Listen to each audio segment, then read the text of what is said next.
Welcome to Reaching Out. I'm Gregory Floyd, President Local 237 Teamsters, and today our guest is Mr. Denis Hughes, President of the New York State AFL-CIO. Denis, welcome to the show. Thanks, Greg. It's great to be here. Thank you.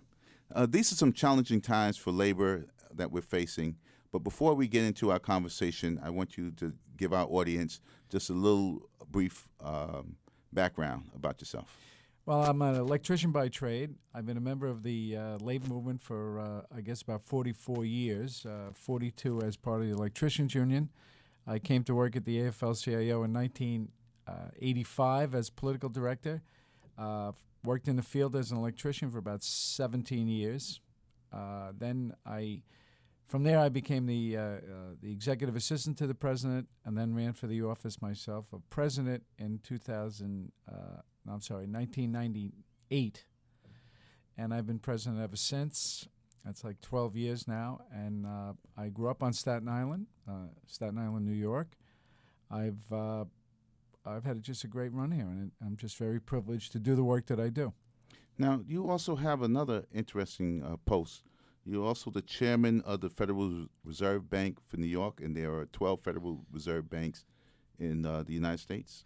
Yes, there are. The system, it's an extraordinary system that few people know about.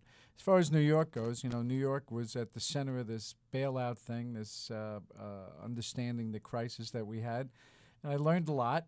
I'll be the chairman until January of this year. I was the vice chairman for 3 years prior to my appointment as chairman. I've been the chairman now for almost 2 years. So I learned a lot.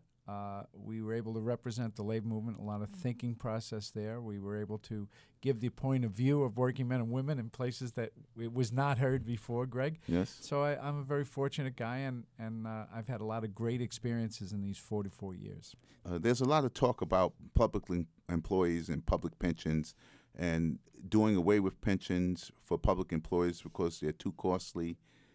What is your take on that? Well, let me look at. You should really look at it this way. It isn't just public employees. It's all working men and women in this country. And the idea was to take away the collective approach to economic security. What I mean by that is if they went away from defined benefit pensions, which means that people put through their nature of employment a lot of money into a pool, and the money is effectively invested over time. And then people are able to get some economic security at the end of their working career. What they've done is they've taken the collective nature out of this and put the risk on the individual instead of the group. And that's resulted in economic insecurity for the worker, but lower cost for corporate America. Now they want to take that same approach and put it into the public sector. The public sector traditionally have offered wages, benefits, and conditions of employment that reflect the lower pay aspects of what they do. And, your members, they work very hard, and they have chosen to take this occupation that gives them economic security and less of a daily paycheck moving forward. I mean, that's the way we do it. Yes. So to move that away from that is really a breach in the promise that people had.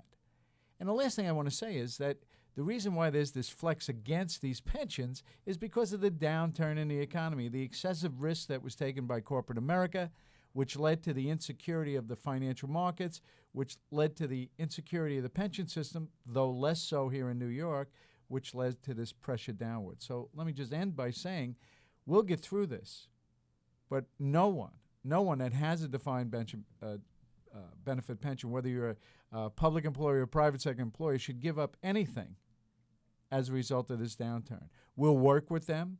We'll maybe contribute more to it. We'll work out the formulas, the actuarial differences, but no one really should take a beating as a result of a problem that was not of their making. This has been such a lively conversation.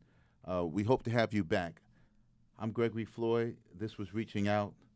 Thank you, Denis, for coming on the show.